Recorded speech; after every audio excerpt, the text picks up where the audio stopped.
Good Thursday morning, everybody. I'm Jared Klein coming to you live from the NBC29 Digital Desk with the Morning Rush. Let's start things off this morning with this story. Charlottesville City Council held its final work session last night on the new zoning ordinance.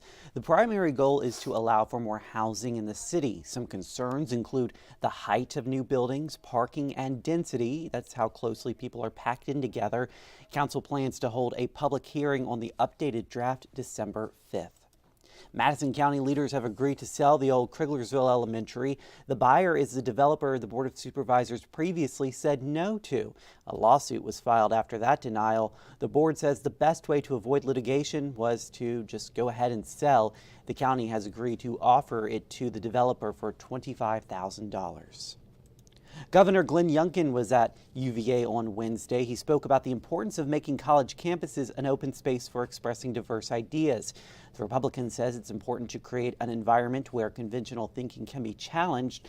The topic of free speech in higher education has been brought to the forefront amid the ongoing Israel-Hamas war. And take a look at this. Wintergreen Resort is taking advantage of our early blast of winter by making snow.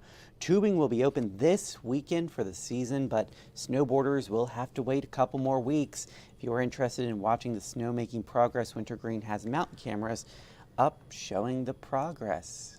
Looks exciting. Yeah.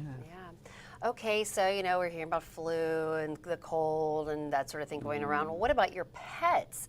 So evidently there is this unknown and potentially deadly contagious canine respiratory illness that's been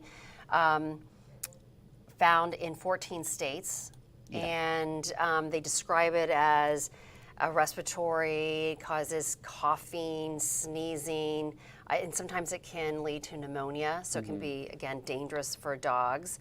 And so these are some of the symptoms, the coughing, sneezing, rapid breathing, wheezing, fever, nasal and eye discharge, loss of appetite, that sort of thing.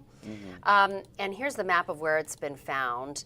But, Virginia, it hasn't been discovered yet, but Maryland is just to the north of us, so it's close. Yeah, it'll definitely spread probably across the United States at some point. Right. That's just how viruses work. But yeah, definitely keep an eye out for those signs. Yeah. It might not just be a normal sickness in your dog. And I think too, if your dog just, your dog, so if they're just, something's off, it's best just to get them to the vet. Yeah. But 'tis the season too for colds, right? Okay, so this is so interesting. So, I don't know if you've been, sometimes if you're in a quiet room and then someone's eating something like chips. Yeah.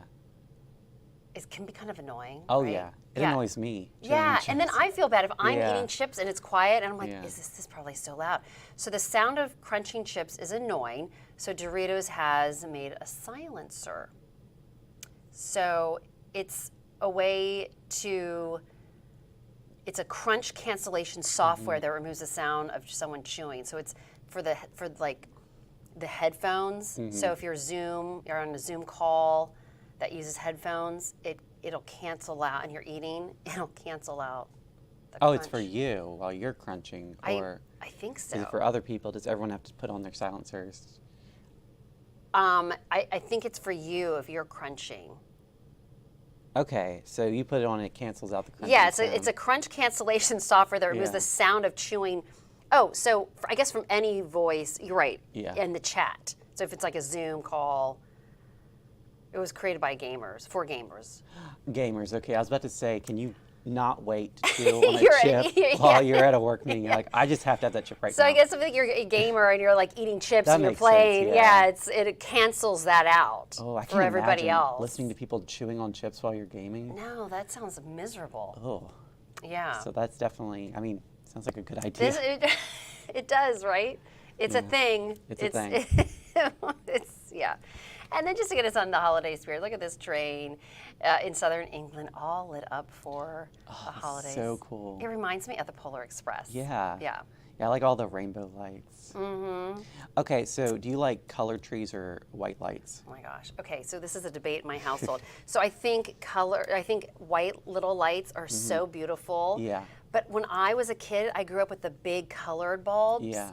And so when we started having kids, we decided we want them to have like the big colored bulbs for our children. But this year we made the switch back to the little white lights, and the kids love that. So I guess it depends on what kind of a mood you're trying Yeah. to establish. Now, I've got the LED lights that go between white and color yes, with the push of a button. So you can whatever you're feeling. whatever I'm feeling for that day, yeah. Yeah. But I really like colored lights, but you can't really beat that classic white light look. Yeah, on the Christmas tree. Yeah, exactly. But I guess, outside too, it just depends. Outside, I definitely would probably go with colored. Color, but yeah. Yeah, I love it all. love it all. But yes. All right, well, thank you, Jennifer. Let's take a look at that 7-day forecast. We've got warmer conditions today with a high of 56, a lot warmer than what we saw yesterday. And it looks like we have a chance for a few showers tomorrow, Friday, but not enough to stop our lighting of the tree at Ting Pavilion that is going on tomorrow evening. Make sure you bring out your family to that. It should be a great time. And then Saturday and Sunday, we've got highs in the low 60s.